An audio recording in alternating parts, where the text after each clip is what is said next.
Welcome back to Tell Me More Stories Told as podcast. You know, we love to take these fascinating stories and really dig deep. Yeah, really get into all the details. Exactly. And today we're going to be looking at the story of Jeffrey Dahmer. Ooh. Okay. I know what you're thinking. Yeah, this is, A dark one. it is a dark one. It's the one with, But we're not going to focus on, like, the sensationalized stuff that we all already know. right, the stuff everyone's already heard. We want to go back to his childhood. Okay. Try and figure out, the man behind the monster. Right, and I think that's what's so fascinating about Dahmer is that his early life Yeah. was remarkably ordinary. Really? Like, on the surface, he wasn't, born into a family of criminals or subjected to extreme abuse, which is kind of a common...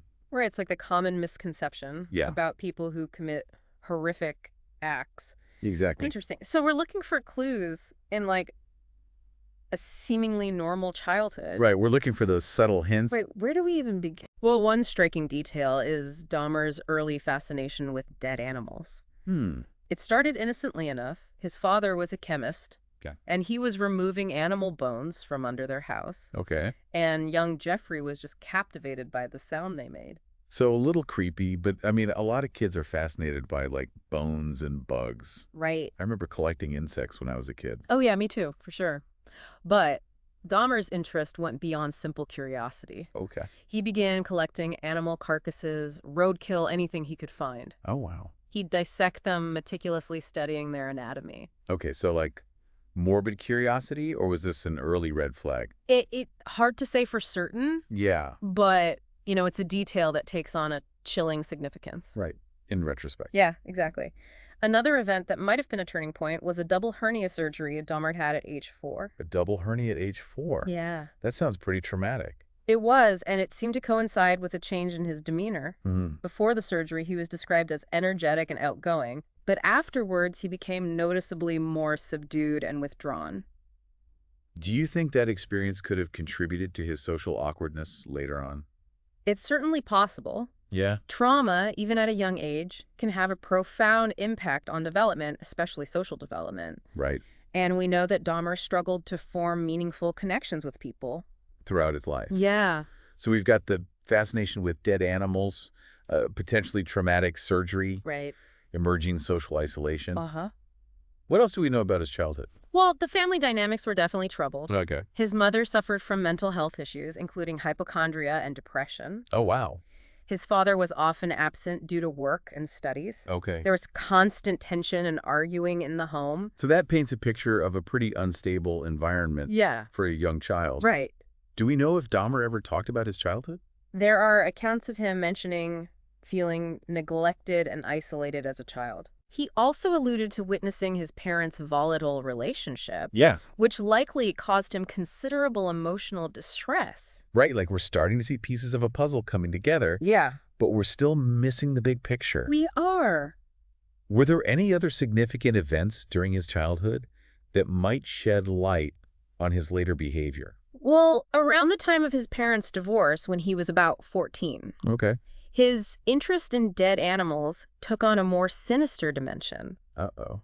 He began fantasizing about controlling and dominating people. Okay. In the same way that he controlled and manipulated those animal carcasses. That's a chilling connection. It is. So it's like his fascination with death was transforming into something much darker, something more predatory. Exactly. And this is where we see those early warning signs starting to manifest in a truly disturbing way. In a truly disturbing way. Yeah. Yeah, in a truly disturbing way. But before we get into that, I think it's time for a quick break. Yeah, let's take a break. Don't forget to hit that subscribe button so you don't miss the next part of our deep dive into Jeffrey Dahmer's story right here on Tell Me More Stories Told as Podcast. We'll be right back.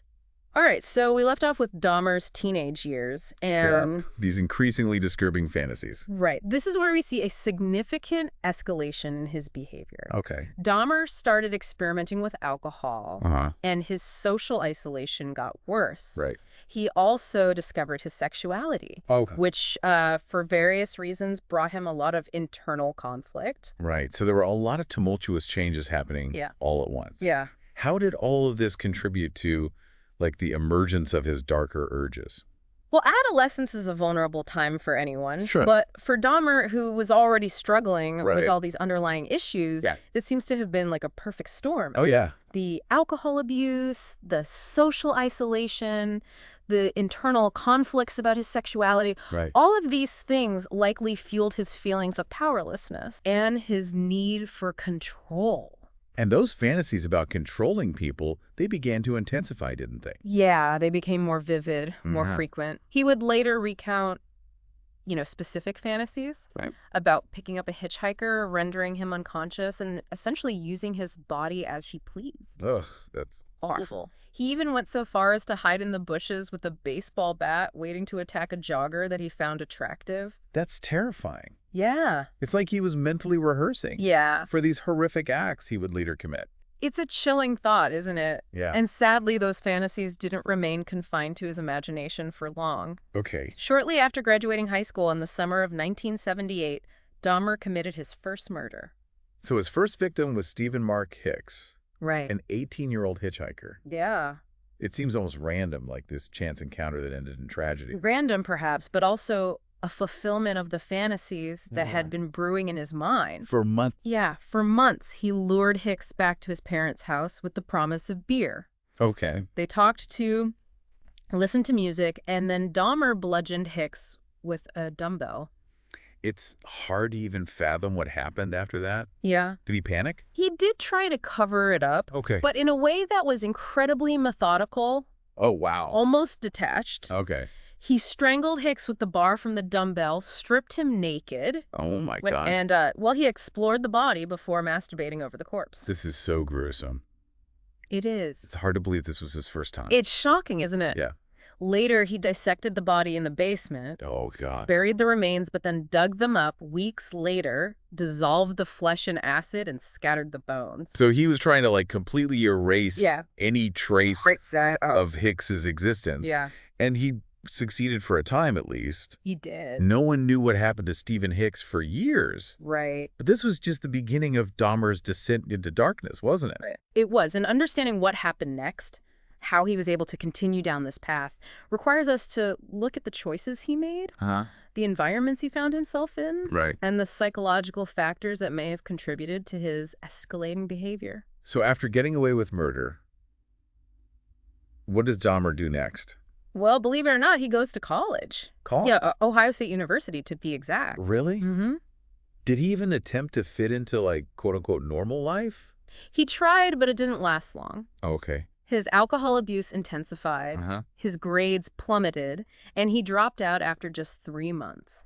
Wow. His father, desperate to instill some discipline, convinced him to enlist in the Army. The Army. Yeah. That seems like a drastic change. It does. Especially for someone who'd already committed murder. It does, but remember, this was before the internet. Right. And widespread access to information. Yeah. Dahmer had kept his first murder a secret, and there were no red flags in his official records. He actually made it through basic training and was even deployed to West Germany as a combat medic.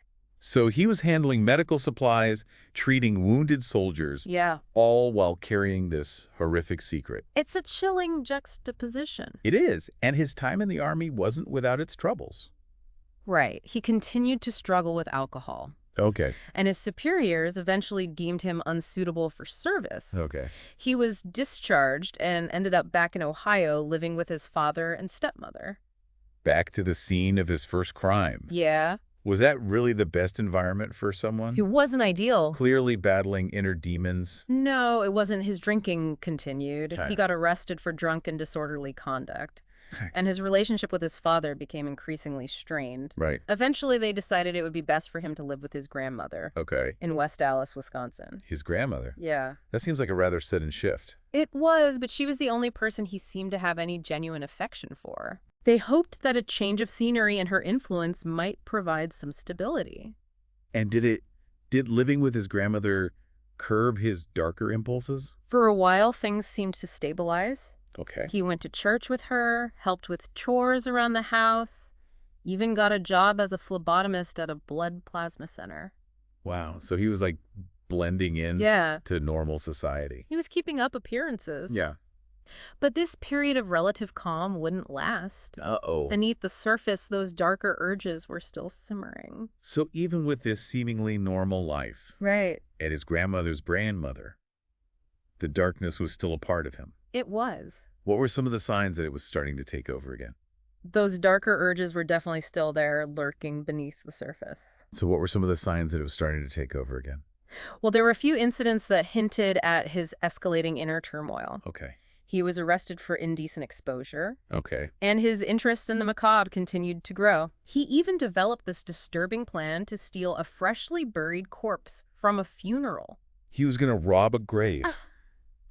He actually attempted it, Whoa. but found the soil too hard to dig Okay. and abandoned the plan. But still, it reveals the depths of his depravity and the escalating nature of his fantasies. Yeah, that's incredibly disturbing. It seems like his need for control was reaching a breaking point. Yeah, it was. What happened next? Around this time, Dahmer began frequenting gay bathhouses in Milwaukee. Okay. He found them to be a relaxing environment. Okay. But he also became increasingly frustrated by his partners moving during intimacy. Oh, that's a disturbing detail. Yeah. What did he do about it? This is where his behavior takes an even darker turn. Okay. Dahmer started drugging his partners. What? He would lace their drinks with sedatives, wait for them to pass out, and then perform sexual acts on them while they were unconscious. That's beyond creepy. That's criminal. Didn't anyone notice what he was doing? Eventually, the bathhouse administration caught on to his behavior and revoked his membership. Oh, wow. But Dahmer was undeterred. So he just... He simply shifted his activities to hotel rooms. So he was escalating from dissecting dead animals to drugging and assaulting men. Did he ever consider seeking help for these urges, like therapy? There's no record of him seeking professional help. Wow. In fact, his behavior continued to spiral, and in November of 1987, he crossed a line from which there was no return. He met a man named Stephen Tuomi at a bar and convinced him to come back to a hotel room. And I'm guessing things didn't end well for Stephen Tuomi? They didn't. Dahmer claims he had no intention of killing Tuomi. Okay. Just drugging him and exploring his body. Okay. But the next morning he woke up to find Tuomi dead. His chest was crushed. He just woke up next to a dead man, and he claimed to have no memory of killing him. That's what he said. Wow. Dahmer claimed he was shocked and horrified by what had happened. Okay. But instead of calling the police, Yeah. he bought a suitcase, transported Tuomi's body back to his grandmother's house, Oh, my... and dismembered him in the basement. His grandmother had no idea what was going on in her own home. No, Dahmer was meticulous about concealing his activities. Wow. He disposed of the remains in the trash piece by piece. Okay. However, he did keep Tuomi's head for a while, boiling it in a mixture of detergent and bleach to preserve the skull. He kept a human skull as a trophy that's beyond comprehension. It's a chilling reminder of the depths of Dahmer's depravity. It is. And tragically, this was just the beginning of a horrific killing spree. Right. The murder of Stephen Tuomi seemed to be a turning point for him. Yeah, like he snapped. He seemed to lose all control after that. So this was no longer just a matter of dark fantasies and disturbing urges. He was actively seeking out victims and taking their lives. Exactly. He started frequenting gay bars and clubs in Milwaukee, specifically targeting men he found attractive. Okay. He would lure them back to his grandmother's house with promises of money, drinks, or companionship. Right. Once there, he would drug them, strangle them to death, Oh, my God. and then engage in acts of necrophilia and dismemberment. Necrophilia. Can you explain what that means for our listeners who may not be familiar with the term? Sure. Necrophilia is a sexual attraction to corpses. Okay. It's a paraphilia, which is a general term for any intense and persistent sexual interest other than sexual interest in genital stimulation or preparatory fondling with typically normal, physically mature, consenting human partners. So in Dahmer's case, his necrophilia was part of a larger pattern of deviant sexual behavior, driven by his need for control and his fascination with death. Precisely, and his killings became increasingly frequent and ritualistic. Okay. He would often take Polaroid photos of his victims in various stages of dismemberment. Polaroid photos, like some kind of twisted scrapbook of his crimes. It's hard to comprehend the motivation behind such actions, but it seems he was documenting his crimes perhaps as a way of reliving them or asserting his control over the victims, even in death. This is just unbearable. How many more victims were there after Stephen Tuomi? Over the next few years, Dahmer would kill 16 more men. 16 more. He continued his pattern of dismemberment, often keeping skulls or other body parts as mementos. Wow. He even experimented with cannibalism, claiming that it made him feel like his victims were a permanent part of him. Cannibalism. This is just beyond words. It's like he was trying to absorb their essence, their life force in some twisted way. It's a horrifying thought, and it speaks to the depths of Dahmer's psychological disturbance. Yeah. He was clearly driven by compulsions he could not control. Right. And as the body count grew, so too did the risk of him being caught. So how was he finally caught? His capture was almost as bizarre as his crimes. Okay. In July of 1991, he met a man named Tracy Edwards and invited him back to his apartment. He wasn't living with his grandmother anymore. No, he had moved into an apartment on North 25th Street in Milwaukee. Okay. It was there that he encountered Edwards. And I'm assuming Edwards became another victim. No, actually, Edwards managed to escape. Really? Dahmer had tried to handcuff him, Okay. but Edwards fought back and ran out of the apartment. Wow, what a terrifying experience for Edwards. But how did that lead to Dahmer's arrest? Edwards flagged down 2 police officers and told them about the freak who had tried to handcuff him. Oh. Initially, the officers were skeptical, Right. but Edwards insisted and convinced them to go back to Dahmer's apartment with him. So they went back to the apartment with Edwards. What happened next? When they arrived at the apartment, Dahmer was surprisingly calm and cooperative. Okay. He admitted to handcuffing Edwards, but didn't offer an explanation. Okay. One of the officers decided to look around, Oh. and that's when the true horror of Dahmer's crimes was revealed. What did he find? He found Polaroid pictures, scores of them scattered in a drawer, Okay. and the photos were of dismembered bodies. Oh my gosh. The officer was stunned. He came back into the living room holding the photos and said, "These are for real." That's chilling. It's almost like something out of a horror movie. It was a scene straight out of a nightmare. Right. Dahmer struggled briefly with the officers, but they quickly subdued and arrested him. Okay. And what they found when they searched his apartment was truly horrifying. Heads in the fridge? Body parts in the freezer? It was even worse than that. Really? They found 4 severed heads in the kitchen, Oh my God. 7 skulls in the bedroom and closettes, some painted, some bleached. There were blood drippings in the refrigerator, 2 human hearts, an arm muscle, a torso in the freezer, bags of organs and flesh, 2 complete skeletons, severed hands, preserved penises, a mummified scalp. This is just, I can't even imagine. In a 57-gallon drum, they found 3 more torsos dissolving in acid. The chief medical examiner said it was more like dismantling someone's museum than an actual crime scene. A museum of horrors. It's hard to believe that one person could be capable of such atrocities. It is. And in the next part, we'll delve into Dahmer's confession, his trial, and the final chapter of this dark and disturbing story. But before we do that, remember to subscribe to Tell Me More Stories Told as podcast so you don't miss out on the next episode. So what happened next? What was Dahmer's reaction to being caught? You might be surprised to learn that he confessed to everything over the next 2 weeks. He gave over 60 hours of detailed interviews to the police. Wow. He waived his right to an attorney, saying he wanted to put an end to the horror he had created. He confessed to everything, no attempts to deny or downplay his actions. None whatsoever. He described his crimes in chilling detail, including the necrophilia, the cannibalism, even his attempts to create what he called zombies. Zombies. What did he mean by that? He had this twisted fantasy of creating unresisting, submissive companions. He actually tried drilling holes in his victims' skulls and injecting acid into their brains, hoping to induce a zombie-like state. Oh my gosh, it sounds like something out of a horror movie. Was this just another manifestation of his need for control? Absolutely. He wanted to dominate and control his victims completely, even in death. He even had plans to create a shrine, an altar, using the skulls and skeletons of his victims. A shrine to himself. In a way, yes. He envisioned displaying them on a black table in his living room with incense sticks and blue lights. He described it as a place where he could feel at home, a place for meditation, where he could draw power. It's truly horrifying and incomprehensible. So he confesses to these heinous crimes. What happened then? What was the legal process like? His trial began in January of 1992. He was facing 15 counts of first-degree murder in Wisconsin, and later a 16th charge for the murder of Stephen Hicks in Ohio. Given the overwhelming evidence, did he even attempt to plead not guilty? No. He entered a plea of guilty but insane. Okay. This meant the trial focused not on whether he committed the crimes, but on his state of mind at the time. So it became a battle of experts, with the prosecution arguing he was sane and the defense arguing he was insane at the time of the murders. Exactly. The prosecution painted a picture of Dahmer as a cunning predator, someone who meticulously planned his crimes and went to great lengths to avoid detection. They argued that despite his psychological issues, he knew right from wrong and was in control of his actions. And what was the defense's argument?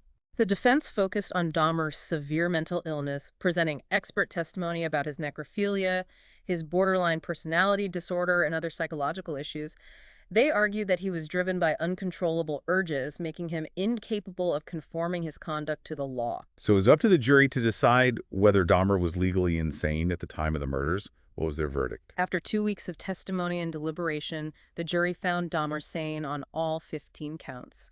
They believed that despite his disorders, he was aware of the wrongfulness of his actions and could have chosen not to commit them. So the insanity plea failed. What was his sentence? He was sentenced to 15 consecutive life sentences, a total of over 900 years in prison. Later, he received an additional life sentence for the murder of Stephen Hicks in Ohio. Essentially, he was going to spend the rest of his life behind bars. That's right. And during his time in prison, he reportedly underwent a religious conversion, becoming a born-again Christian and even getting baptized. A born-again Christian that seems hard to believe given the nature of his crimes. It does, but according to reports, he expressed genuine remorse for his actions and found solace in religion, of course. That doesn't erase the horror of what he did, but it's an interesting detail nonetheless. It is, but ultimately, even prison couldn't protect Dahmer from the consequences of his actions. Tragically, in November of 1994, just 2 years into his sentence, Dahmer was murdered by a fellow inmate. Oh, wow. He was beaten to death with a metal bar while on cleaning duty in the prison gym. Killed by another inmate. Some might call that poetic justice, given the nature of his crimes. It's certainly a tragic end to a tragic story, and it raises many complex questions about the prison system, about safety, about rehabilitation, about the very nature of good and evil. Jeffrey Dahmer's story continues to fascinate and horrify even decades later. It's a story about the dark side of human nature, the complexities of mental illness, and the devastating consequences of unchecked evil. It serves as a stark reminder of the importance of understanding, addressing, and hopefully preventing such tragedies from happening again. Well said. And that, listeners, concludes our deep dive into the story of Jeffrey Dahmer. We hope you found it insightful and informative, even if disturbing at times. If you're interested in exploring more fascinating and thought-provoking stories, be sure to check out our other episodes here on Tell Me More Stories Told Us podcast. Thank you for joining us.